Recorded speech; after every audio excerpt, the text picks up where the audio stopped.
Good afternoon, everyone, and welcome to this virtual professional development opportunity. My name is Joe Schmidt, and I am the Social Studies Specialist for the Maine Department of Education. Today, I am happy to welcome back, I'm happy to say that it's been a couple months, my dear friend Beth Retway, who is a Senior Consultant at the American Institutes for Research. She is the former Social Studies Consultant at the Wisconsin Department of Public Instruction, where I first met her. And so we all know that social studies is near and dear to her heart. And that's why she is here today to talk about pivoting practice, online strategies for best practices in social studies in our current world. So without any further ado, I'm going to turn it over to Beth Retway. Thanks, Joe. And I will show my screen in a minute. Of course, I have a little PowerPoint. It's more to guide myself than it is to guide you. And as I said, I will be putting that in the folder that's there. So that drive has everything that you need. So let me share my screen though, because I always start talking and then I forget to share my screen because I like to see everybody's faces. So I am a former social studies teacher. I taught for 15 years right outside of Milwaukee. I've been working with AIR for, I think, the last 10 years. And my job really is, you're all gonna be jealous, is to help guide the standards writing, revision, and implementation processes. A lot of it right now, lately, has been social studies, which is nice. I dabble a little bit in science. I'm doing some in the career tech world and so on, because it's all about the process of doing it. But obviously, I love the content of the social studies part. And so I've been grappling, and my daughter's 18. She just started UW-Madison, and I'm watching her. I watched her in her second semester of her senior year, and then still grappling at college because every class has a different platform. So I think about this a lot, and I'm still in the group that Joe's in with all the state social studies people, and just listening to these conversations, and that's kind of where this came from. I feel like you all get bombarded these days with a lot of things. So what I tried to do in this one is just pick out some things that might be helpful, grounded kind of in what we know about social studies. And that's what this is about. I have tons of different resources on here. There's links and so on. So please, because it's a nice small group, which I really like, chime in, unmute yourself whenever. If you can see, I numbered you. There's a method to my madness for that. And if you don't know how to do that, like if you ever work in Zoom with kids or PD or anything, you can't do it now, but if you are a co-host or a host, you can just click on the person's name and it'll give you like choices of what to do with that person. You can mute them or do whatever, but you can rename them. So that's how you can number people. Or if you want you can guide them into doing the same thing, like where are you from? What district are you working? They can just put that after, and just helps with grouping or different types of things. So as people come in or so on, it's just a kind of a Zoom thing. We're all learning Zoom things. So I'll highlight some of that as we go along as well. So really today is talking about pivoting practice. What I know Joe was just saying, we were just doing a check-in with all of you. I know this is small. I need to see both screens though. So, but for right now, if you could just put we could just go around actually, since I can see all your faces. Let's just go around. You don't even have to put it in the chat box. Let's just, who you are, because I don't know who you are. What do you teach? And one thing you're interested in learning today. So Deb, you're first on my Brady Bunch screen. I'm gonna look this way. Hi, I'm Deb White in Orono, Maine, and currently I'm teaching 6th, 7th, and 8th grade social studies. And I'm really looking today for best practices to make sure that I keep growing and learning. Thank you. Good. Tammy, you gotta look corner-wise. I am Tammy Allard. I teach social studies at Gardner Area High School. This year I have all freshmen. I'm primarily a freshman, sophomore social studies teacher, teaching world cultures this year. And I find teaching virtually to be both stressful and interesting at the same time. I'm enjoying it, but I'm extremely exhausted and definitely have my stressed out moments quite frequently. But one of my goals for this year with my administration is to work on the engagement piece, trying to engage because we're doing a hybrid. And so keeping the attention of the people in the classroom is okay, although that's even harder because we're doing both. We have live and online at the same time. half the kids are in the building live and the other half are tuning in from home. And trying to keep those online kiddos focused. I've got the extension, the classwork Zoom that I'm playing around with, but I'm having some technical difficulties with that. So I'm still playing with that to try to be able to track their progress. So I'm just looking for ideas to be able to just make sure that I'm not losing them, and that when they leave for lunch, they come back. Oh, I mean, it's such an interesting space to be in, that hybrid space, and not one or the other, but in between, it's kind of limbo. We'll talk about some of that, but then I'll also probably send you some things that I can find as well in terms of that space. But thank you. Shana?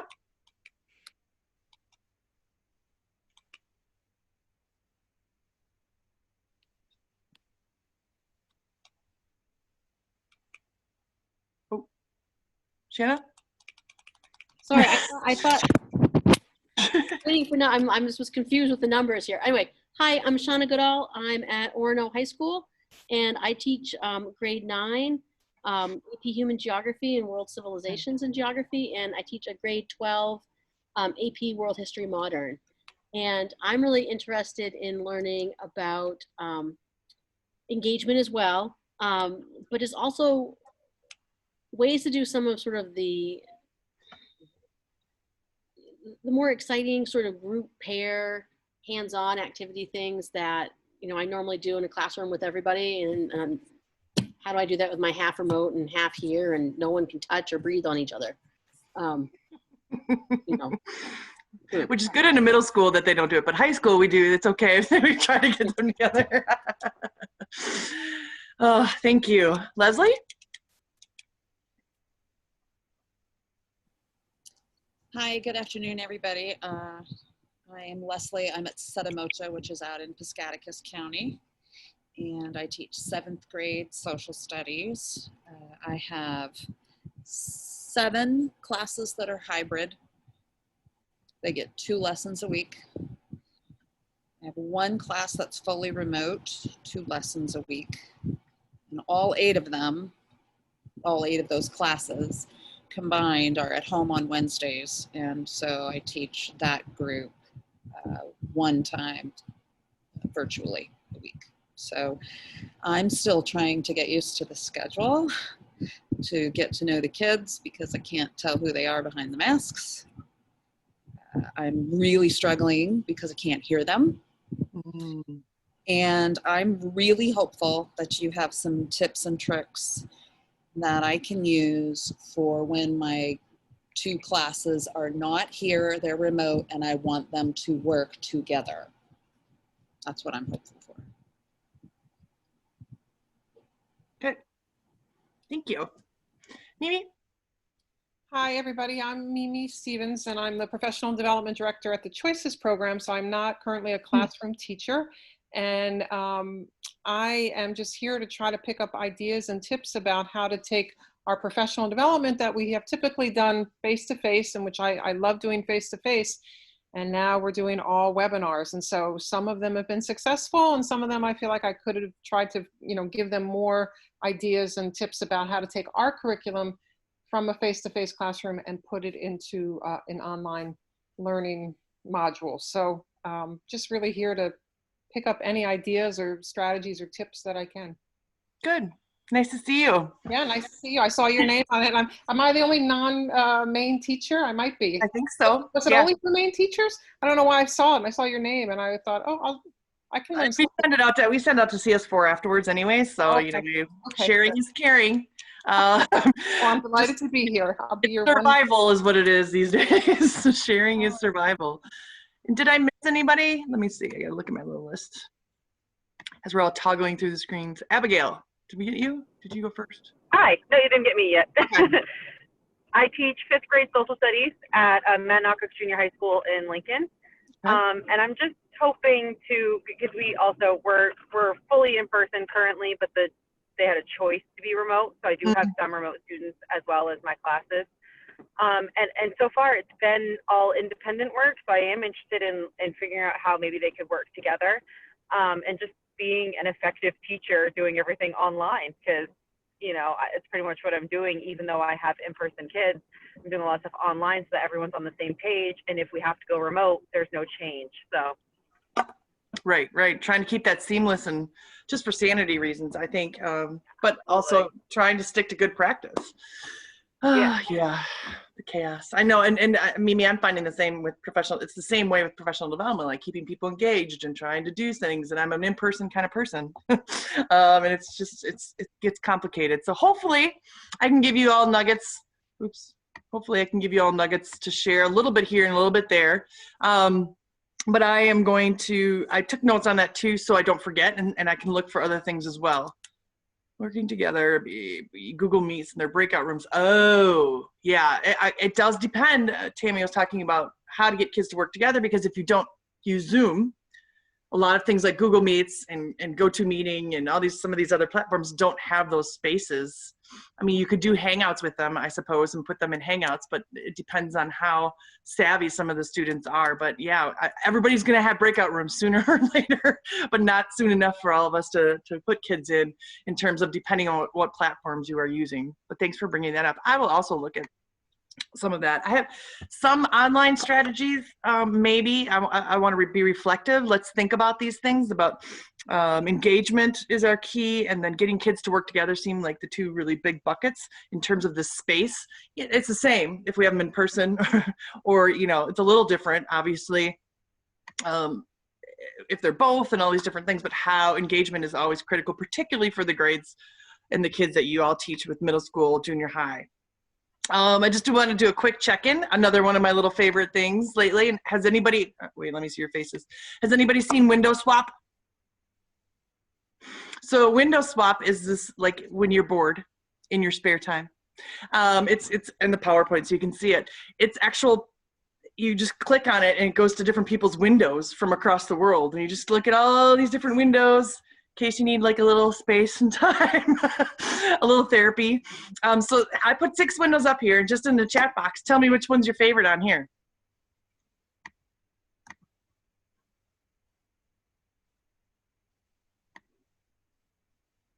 Oh, that's a good one. Thanks, Deb. Ireland, Ecuador. I had to put Ecuador on because I actually taught there, so I wanted to put that window on there because I felt like that's what I saw. Germany.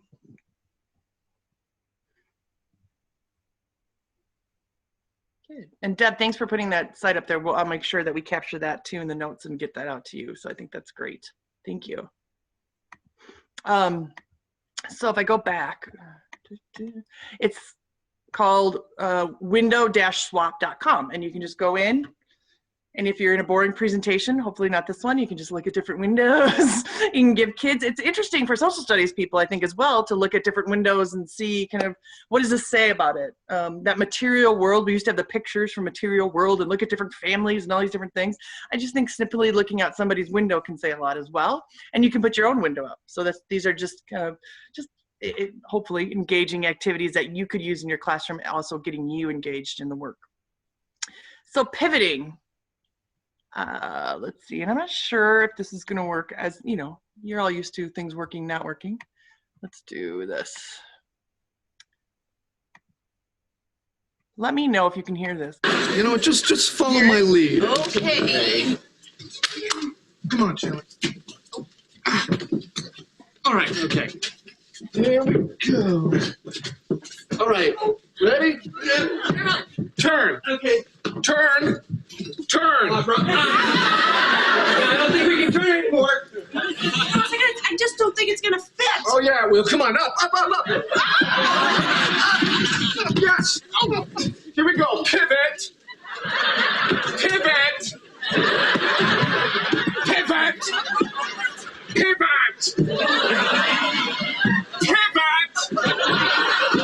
Pivot. Shut up. So who feels like somewhere this is what you feel like in terms of any online hybrid, all this, like you're asking me to pivot. One of these people is probably your administrator, one's somebody else, and these are other teachers you're trying to work with. And it's one of my favorite episodes besides that, and it gets annoying with Ross saying those things, but it just makes me think about, that's kind of where this came from, because I feel like that's what we're doing in the system right now, is like we're just trying to fit this in? How do we fit this? And trying to pivot. So I'm framing this presentation in general and working with this presentation in general on, you know, the sports analogy. There's always one foot. If you're pivoting and you're truly doing a pivot move in anything, tennis, basketball, anything that you do, you always keep one foot grounded and you have that pivot foot. And I want to talk about what that is today. And then you have that swing foot, like, how do I move to hybrid? How do I move to virtual? How do I move here? But I'm still keeping my one foot grounded. And that's really what I kind of want to focus on today in this conversation. These are the goals, but how can we keep, what are we keeping the one foot grounded in terms of social studies in particular? And then what am I moving this other foot around? The foot that's moving, and like, where am I going and how can I look at things differently yet still keep that one foot grounded in terms of pivoting? These are the different goals that we'll be talking about today. I'm really just thinking about what are those central areas of focus for social studies that your leg needs to be grounded in, your pivot leg. And then how do we move around? Like, what are different strategies? What are different things that I'm seeing? Giving you like one or two, that's it. I'm not like throwing 50 things at you. I'm going to throw one or two focused things at you for each one. And then I can send you other things. I have a resource, page in the Google folder. So I just really want to kind of focus in on a little bit deeper examples because it is a short period of time. And I want you to know we're in this together. So Deb already gave a resource. Many of you can learn from each other. So that's why I'd love for you to chime in as we're presenting. I'm not the one who knows everything. God knows that. I'm a mother of an 18-year-old. I'm told that often. But instead I'm learning a lot. And I'm blessed though. But we need to do this together. I know we go through so many webinars and people are disseminating information and I'm on a lot of them. But I really want to learn from you as well. And I think just the check-in earlier, like engagement, remote working together, I'm not going to have all the answers for you, but I can find some and send you some more really to get at those core ideas. So that's what I mean for us learning together. Please chime in when you have other ideas. I do this with kids. I did it in my classroom when I had them in person, always had kind of those, like, how are we going to behave together? Let's talk about these. Let's build these. Like, this is, and really emphasizing it if you're working in an online, a hybrid, and so on, that we still need to agree to these common principles. This is what grounds us in being human beings and being able to participate together. These are the things that we need to think about. They don't have a lot of good examples these days about this. And this is one of the most critical things to do with kids. Especially when they're in these hybrid or these virtual environments, but just as much as they are when they're in the classroom. Do the same with professional development as well. Like, if we're going to work together, we're going to learn together, this is what we need to commit to.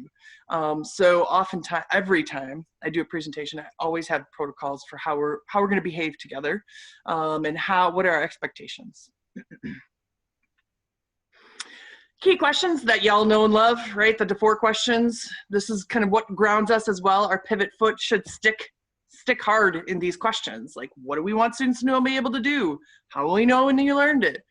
How will you get them there? That's really the focus of this presentation, is those strategies. And then how are you going to respond when some students don't learn, and what are you going to do to extend ones that already do know? It gets even more complicated in this current context, right? Like, you're juggling enough. We talk about differentiated learning, we talk about individualized, personalized learning, but man, I'm just trying to understand and get my technology to work and my kids to listen in the same time and to be able to hear them with masks on and hear each other. So it gets to be, there's so many other contextual things. I know these questions sound so simple, but this is where your pivot foot should be grounded in. It really should be kind of, what do you want students to know and be able to do? Use your standards for that. Use your curriculum materials for that. Really kind of stepping back and thinking about that. Those are the most important questions. That first one right now that question is to help allow you to let go of some things, because it is overwhelming, and use that question to really drive down like that purpose, that why. It's a presentation that I did a while ago. I know Joe has it. It's called Mind Need the Gap. How do you make those decisions? And that's the most critical question. Today's question about pivoting and practice, instructional practice, is how will you get them there as a teacher? Like, okay, I know what I want them to do. How do I get these kids here and these kids here and these kids here all moving in the same direction and having good conversations and knowing, engaging in good practice? So that's what we're really focusing on today. Let me see, I'm just gonna check the chat. Oh, that's a good one, Joe. Guessing the country. See? It's hard to look at the chat and go here at the same time.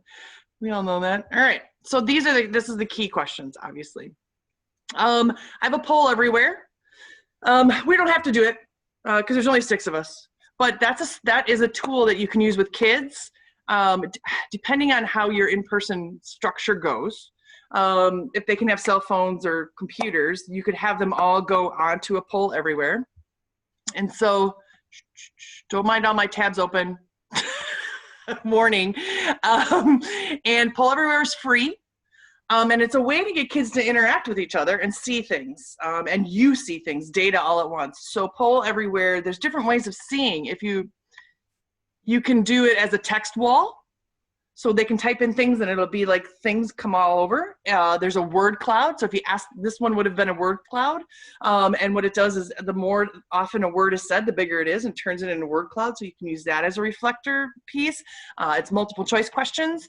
So it's one small free way that you could get kids engaged both virtually and in person and kind of looking at kind of the summary of the data on the same screen. And it shows up, it's immediate. They can definitely, you can do it when you make it, they can text it to you from their phone, or they can go on the computer and it gives you a link to go to. So it's free. It's something, that you could use to kind of start doing some engagement pieces. I know it's not the be all end all, but it is one little component. So my question for you is and you can just chime in or put it in the chat box, what does a good instructional practice look like in social studies? What are good things? What, in the social studies classroom, what's good instructional practice look like?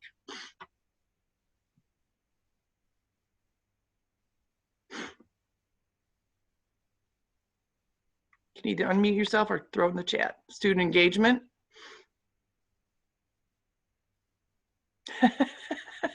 Our spelling is also, yes, highly entertaining, and it's not just kids, it's all of us.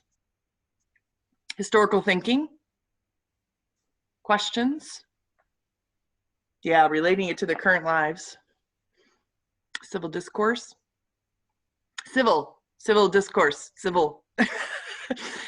Oh, we need to give many more examples of that these days too.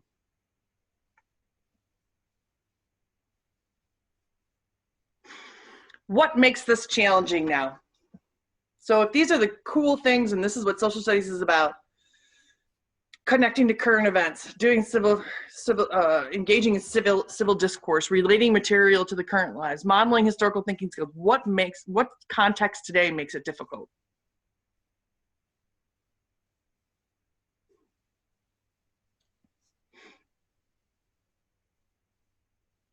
Yeah, yes.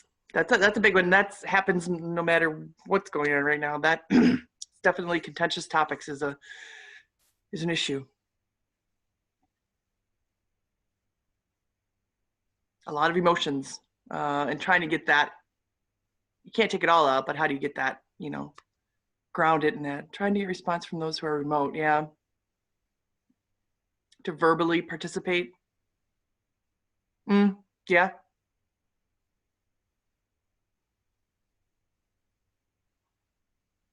Right, and that honoring that trauma, right? So one of the things that I talk about in my other presentation is that SEL and trauma-informed instruction. We need to have that in the forefront of our mind for ourselves, because we are as well dealing with trauma. I mean, hour to hour, you don't know how you're gonna feel, much less, day to day, and you don't know what baggage anybody's coming with. We had enough of that before, trying to figure that out with kids, and now it's even more, and we come with our own baggage and that perception and that bias, all to those contentious topics that are happening around. Yeah, that's one of my favorites, Joe. Thank you for putting that on there. Courageous Conversations is a great read. And Mimi, we did it a lot with professional development. The whole concept of courageous conversations, we did with PLCs, and we did a lot of training in my district, and we've done it internally. So for PD, it's good. For you all as teachers to work together, it's good, because even amongst teachers it is, but then the Courageous Conversations about contentious topics has really good core strategies and ideas on how to talk about things and how to build the strategies and processes to talk about things. It's a really good read. So he has that on there for you. So it's a perfect thing. Thank you for that segue. And thank you for that discussion. It is, here, let me get it. Toggle. Our current context is really trying to, how do you facilitate communication? Like honest communication? How do you still build in consistent rituals and routines? How do you use research-based instructional strategies across these different areas? Because if it's research-based, it was probably done in either in-person or virtual or, or in, online learning or some type of aspect. It wasn't like across these different areas in the middle of a pandemic. So it could be a research-based instructional strategy, but the context was a lot different. Determine when do you use digital, non-digital. How do I do non-digital if I have kids that are virtual, and have that? And then this last one goes back to what you had talked about, the authentic learning. How do you connect it to real world contexts? And still giving students voice and choice, even more now, because of the different formats and because of the different contexts that they're in. So what do we do? How do we plan where we're gonna pivot? Which foot am I pivoting and where am I going? This is what I think you should ground your foot in.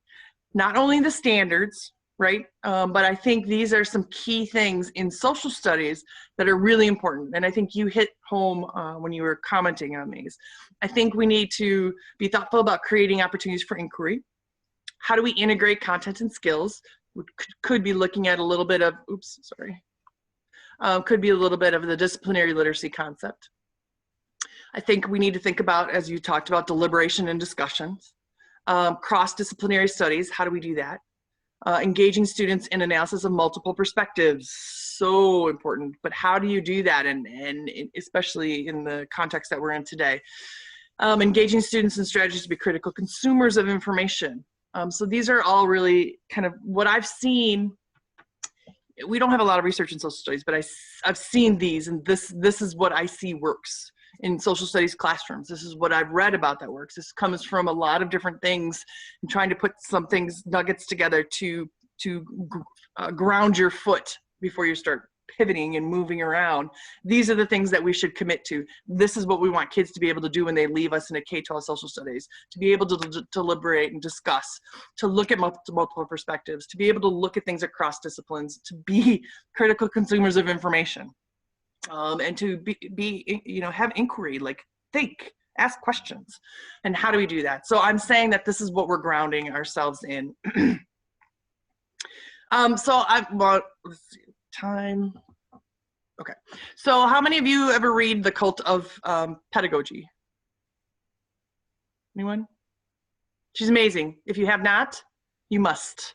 She's amazing. She's succinct. She's right on target. So I'll have her link in there. What I was going to do, and we don't, just for time purposes and because it's such a small group, another strategy that you could use is like I numbered you. So I would like say 1 through 3, read the 6 ed tech tools to try, and 4 through 6, read 9 ways online teaching should be different from face-to-face. And so what I would have you do in this, but you can you'll have the links to these. They're in here. They're connected to this. You can see how the link is there. So when you get the PowerPoint, they'll be there. But what I did was, what you can do, another kind of strategy, they can do this in person and across. It's in the folder. Keep having to move all of you here. Is what I'd have you do then, like I'd say 1 through 3. Read 6 tech tools to try, and then jot down your ideas in here. And it's just a Google Doc. And they, all the kids from in person, out of person, or whatever can jot down their ideas, put down their thoughts, what they're doing as they're reading. You can have all different types of questions.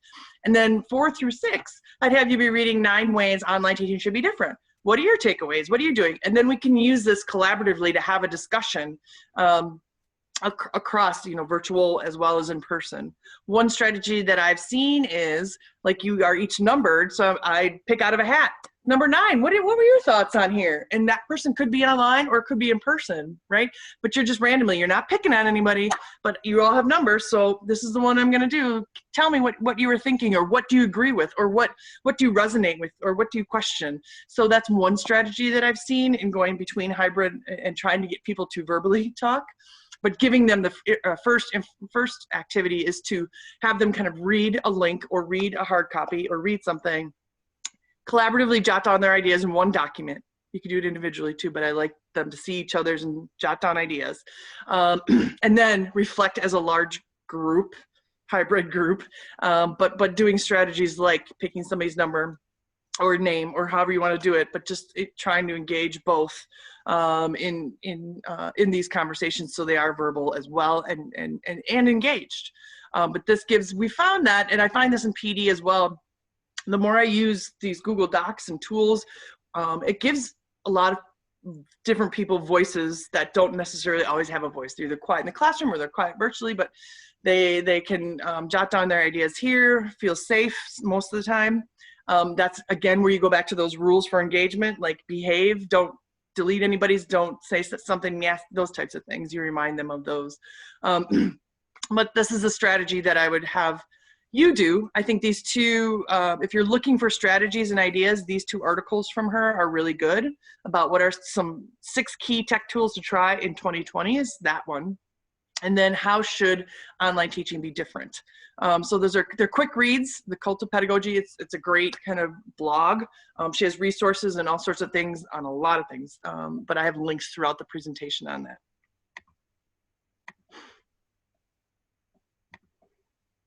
Okay, just checking. All right, so then let's go back. So that's another strategy that I would use. It's really Google Docs. I'd use the naming. If you could just number kids or, you know, assign them letters, and just like you would in the classroom, you could do it virtually and in person, just number and then put them into groups, have them individually read something, jot down collaboratively on the Google Doc, and then talk about it as a whole group. So it's a strategy to use. And you know, it's jigsawing the readings and so on, just like we do as good practice. That's that.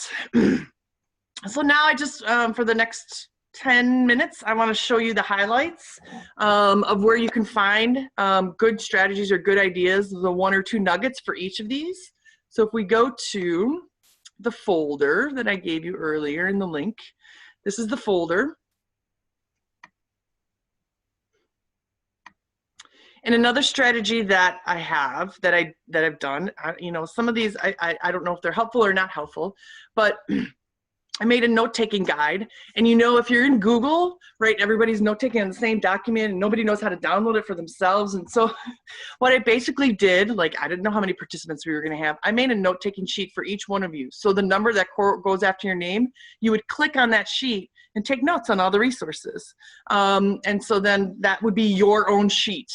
It was just simple. I just made a copy, and then it's the same note-taking sheet for each person, but then they can take their own notes on this sheet for themselves rather than everybody having common notes. It depends on the purpose. So today, these strategies, I thought you would want to write your own notes. You can do it here. You can do it on your own sheet, however you want to do it. I just wanted to show you the strategy of, I just made a folder and then I would take you to the folder and say, hey, you're number 6. So you click on number 6 and that's your note-taking sheet and so on. So that's just another kind of strategy where individually, if they need to take notes or kind of work in a space, they could do it in person, they could do it hybrid or virtually, and they could still be taking similar notes as you're talking.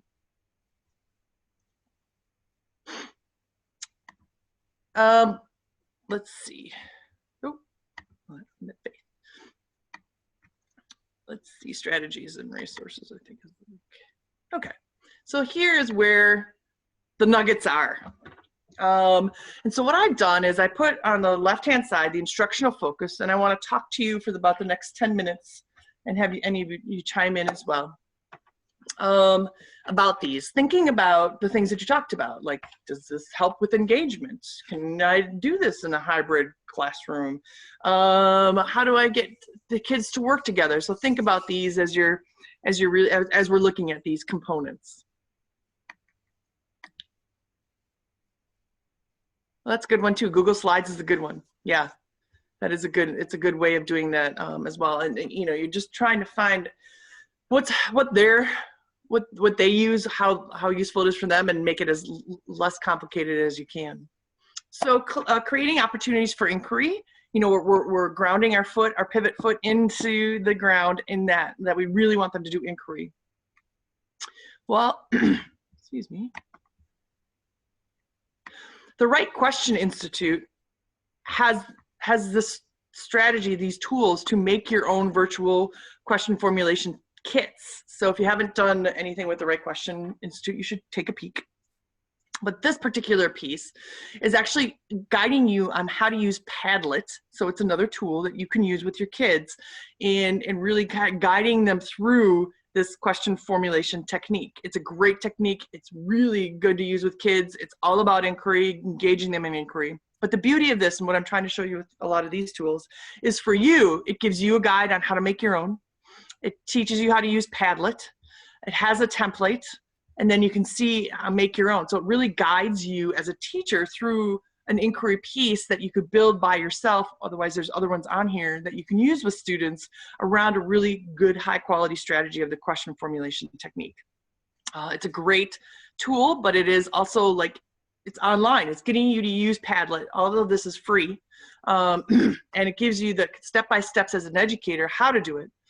Engaging with students, and then how do you use this with students to ask questions, to think about inquiry, and really kind of delve deep into some work. So I thought this would be a good one to highlight in terms of how do we think about, if we're grounding ourselves and wanting students to do more inquiry, how do we do this in a classroom and hybrid and virtual? And so the Right Question Institute has really kind of put that together in terms of a Padlet form where you can build the tools and resources to guide students through that. The next couple are all under purposefully integrating content and skills, but I gave you resources for each of the 4 content areas under these buckets. So the first one, trying to see the chat so I don't miss anything. Thank you, Joe. Of course they did, because they're amazing. Facilitating historical thinking and analysis. That was one of the things you talked about in the chat box. There's a couple different resources here. So one is from, I think we don't use this enough. So National History Day has guides on how to make a documentary, exhibit, paper. It doesn't mean you have to do it with their stuff. You could use this as a tool for a classroom to figure out how to help them work together to make a documentary, to do an exhibit, to do a paper. These could be really good tools for you to use with kids that doesn't have to be, you don't have to stick with National History Day, but they are good guides for you as a teacher to use to get kids engaged in historical thinking and analysis. Another one is history labs. So I gave you 3. How do you build a history lab? It takes you, it has a template. It gives you examples of history labs. What does this mean? What are they? Who built these? Are built from teachers. You can have a printer-friendly version if you wanted to send a packet home. If that was a situation, it goes through each of the things. But it has ones built, but it also gives you the tool about how to build your own history lab. It's really thinking about historical investigation and thinking about that. And then this is another tool, and I don't know, it's been around for a long time. Joe, you're gonna laugh. So it's history scene investigation. It's always been one of my favorites. And it's already built for you. But I also think you can use the format of these to build your own if you have time. But if you don't, they're here. So it's like a case, it's a case file, right? An activity file. You go in and there's a student view and a teacher view. And there's a situation. Oops, sorry. I don't know if this is gonna work or not. There, this is a student view. So they have all the evidence. So it's really gathered like primary sources into one spot for you around a central question. Gives them the guide for like, how do you look for clues? Here's the sheet. So it has everything you need in one nice, packet of things for each of these. And they are only US history, I believe. I've seen them used in middle school often and high school. I think they can be definitely adjusted for elementary. You just have to kind of look at the sources obviously ahead of time. But I like them like just as to go to use for kids online and in person. We've laminated them for in person too, so they can have discussions. But then also using it as a kind of a framework to build your own. Once you get a handle of everything else happening in your world, I think it's really important that you step back and think, oh, I could do this with this.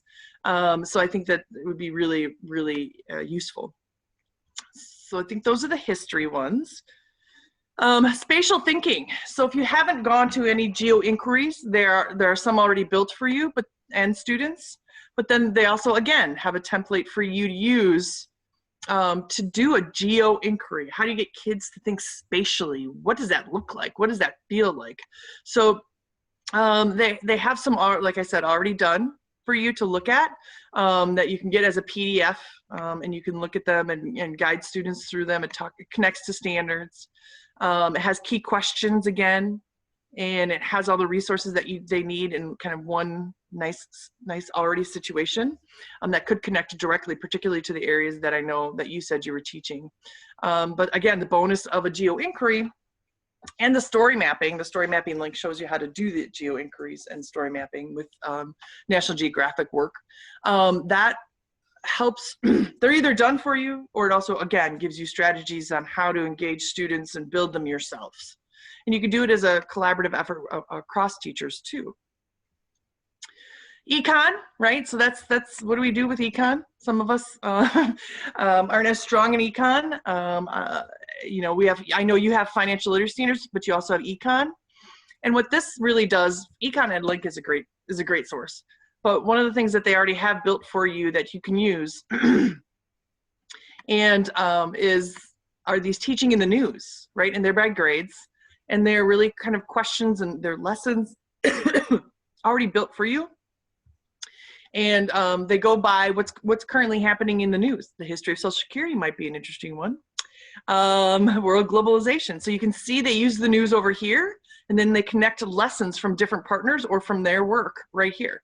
So it might be, you know, some really good, it tells you how long the lesson is and what it is, and kind of the data breach at Sachs, Lord & Taylor compromises customer payment data. Like, what do we need to know about that? And then, so they organize their work that way. So it might be a good tool when you're trying to get kids to think like an economist, and really creating them to engage in economic ways of thinking that's already done for you in terms of trying to kind of get students engaged, and it's accessible online and in person. Designing tools for civic engagement. There's so much out there for that. I didn't even know where to start, but I thought this was a cool one. It's a PDF in your folder, and it's a summary of how to use Twitter in the social studies classroom, and how do you use it to engage it. So it starts on page 25. It really gets into what the teacher did.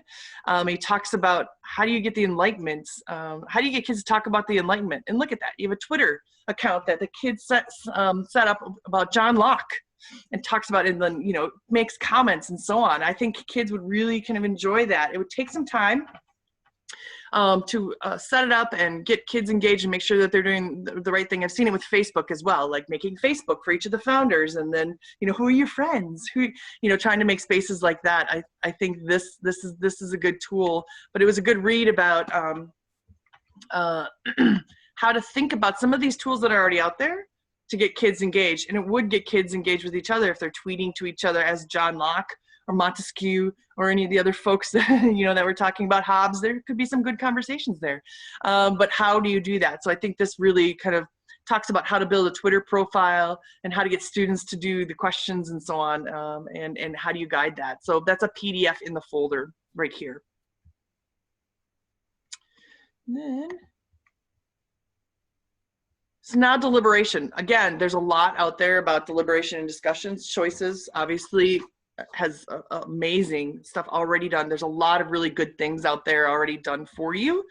There's two things that I put on here. Is Parlay. Ooh, I already think I have it open, one of my multiple spaces. But Parlay has discussions that are already in it. You can try it for free. They have live discussions. But they have these, why consult multiple sources and perspectives. There's lessons already in here for you. It's how do you get kids to discuss things? How do you set up discussions online?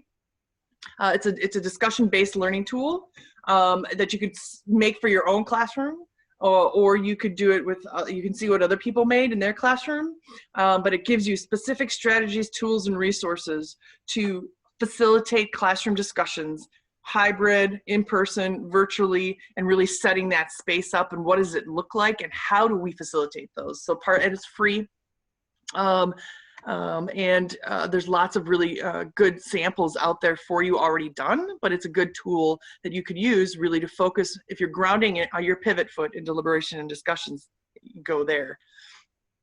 Another one.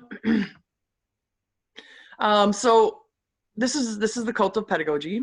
This is one of her blogs that I thought would be really interesting for you all. It has a whole ton of discussion strategies. Like, how do you variate philosophical chairs? What is a pinwheel discussion? Socratic seminar, how do we do that? How do you do that in an online environment? So there's some really good tools here. Affinity mapping, concentric circles. So there's a veritable plethora of ways to get, wait, it's down here. Oop, there's an online one that shows you how to do it online as well. Ongoing discussion strategies, online ones. How do you do Socratic seminars and those types of things. So there's a lot of good strategies in here with good resources. So I put that there for you as well to think about different ways. If you're looking right now, you might not be because it's a little overwhelming. But when you start thinking about how do I get kids to talk together in this environment, there might be some good strategies there for you. How many people, has anybody used Jamboard? Yes, and I'm digging it as a 7th grade teacher, and the kids are digging it, but they're being bad on it. So I'll take it. How are they? What they're liking it, but they're deleting people's, deleting posts, and they're marked in the app that we're on Google. They're marked as some sort of anonymous animal. So I don't know who's doing it, and I'm trying to get some control on that. So I've kind of backed off using it as much. Yeah, I'll have to look into that too. We don't quite have that as much when we're working with here it is with with adults most of the time. I take that back. We did, when we were doing the science standards, we did have some issues with that, and it was disappointing. But if you haven't used Jamboard, it's a part of the Google Suite. It's a tool as well. Like, if you ever use, if you could see my thing right here. So planning for this presentation, I made a whole little board for myself of stickies. But that's basically what you can do on here, is they can have different color stickies, and you can use Jamboard to have them put their information up there and ideas and so on. And it's free, and you kind of have to play with it. But yeah, I found that most people really like it. And yes, station rotations are really key and critical. I wanted to show you one way that I think you could use it as well. And that is getting at, okay, we only have a couple minutes left, but that's getting at cross-disciplinary analysis and actually multiple perspectives. And I'll show you quickly how that works. So there's in social studies, there's at least our 4 disciplines that we really need to get kids engaged with. And how do we do that? How do we do that how do we get kids to look at things from different perspectives and go to a multidisciplinary approach? This is how. You give kids you give kids the Industrial Revolution. 5 of your kids are yellow stickies, and they think about it and ask these questions from a historian standpoint. 5 are geographers, and they ask those questions. 5 are economists, and 5 are political scientists, and they write down all their ideas and their reactions to that event based off of the questions that they have, and they use green stickies or they use yellow stickies, depending on what their hat is. So those are ways to, first of all, one, to do cross-disciplinary, because that's, we need to do that in social studies. But the other way that I found this is a safe way to look at multiple perspectives, right? If you're looking at it, a safe entry point into looking at multiple perspectives, because a historian looks at things, the whole world, a whole differently than an economist. And so putting them into those roles gives them a safe way kind of to do that. So that's one strategy to do that. And in here, there's in your folder, there's a folder, and it has questions from a political scientist standpoint, a historian, a geographer, so different questions that kids could ask. And then these 3 were made in Iowa based off of the same conversation, and it has questions at those different levels for each of the disciplines. So I think it would be a really engaging thing to do, either with Jamboard and stickies and those types of things, to have them reflect on events or ideas or question as a historian, as an economist, as a geographer, or as a political scientist, and really reflect that way for 2 reasons. 1, it gets them thinking about all the disciplines, and 2, it helps them think of things from multiple perspectives in a safe way in the environment that we're in right now. I found lots of teachers using that and really getting at really, really hard issues in a safe way by looking at it from those components.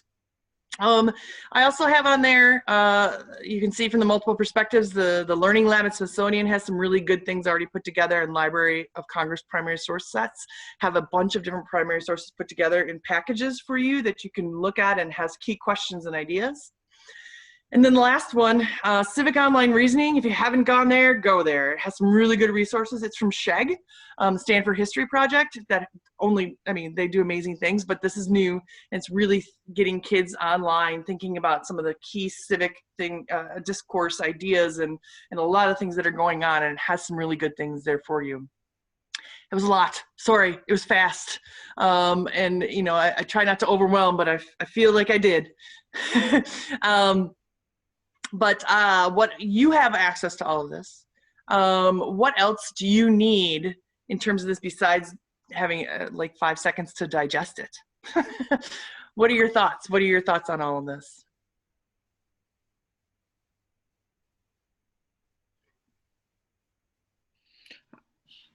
I like a lot of these things. Some of them are new. Jamboard is new to me, so I just need to go and play around with it. It looks very good. They all look like good ideas. So I'm appreciative. Thank you. One thing that always interests me is that we get very excited as educators getting these new news apps and new programs.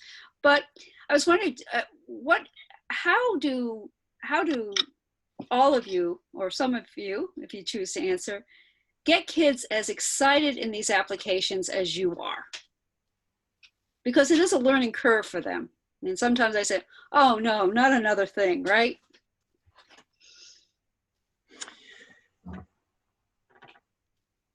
I think we're getting at student voice and choice, right? I mean, you like the application, you like the thing, you ground it in what you think they need to study, but then trying to figure out ways and strategies to give them voice and choice, I think is really important. We talked about that a little earlier, but how is it, I mean, the way to get them engaged is to get them asking the questions and get them grounded in it in a strategic manner, you know, as we do as teachers, trying to get them interested as much as we can. If you can have the entry point of them developing the questions or resources or so on. I know you had asked about the thinking like a historian and so on. I actually watched my daughter's middle school class do it, and she was so angry because she was an economist, and she's like, all my friends hate you, Mom, because you told my teacher to do this, but they all loved it at the end.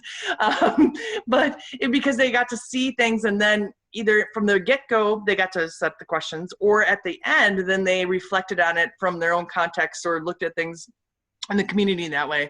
It's not a be-all end-all. It's hard to get anybody interested in anything right now, to be honest. But I think that's a really fair question. Two things in the PowerPoint that I'll put in the folder though. This one is, if you are ready to go and you are looking for things to do, this link right here is a really cool thing. It's how to actually design your own games for learning, like online games that kids could be engaged in. There's a lot, but I just thought if you needed to go above and beyond my Excel students, and you're really interested in diving in, it's a cool thing to look at, how to design your own games. And then I wanted to tee up one other thing. This ties directly to, and Joe, you're gonna know when the presentation is, to Stephanie Wager's presentation. She's actually going to do a presentation on visible learning, which is an amazing study book just on social studies now. We all know visible learning came out with all these strategies and research, but now he has one just for social studies that we just read. She's going to give you even more like little nuggets and strategies for in-person and online in November when she comes to talk to you about this book. This presentation complements that presentation and can give you some even more ideas as you move your work forward.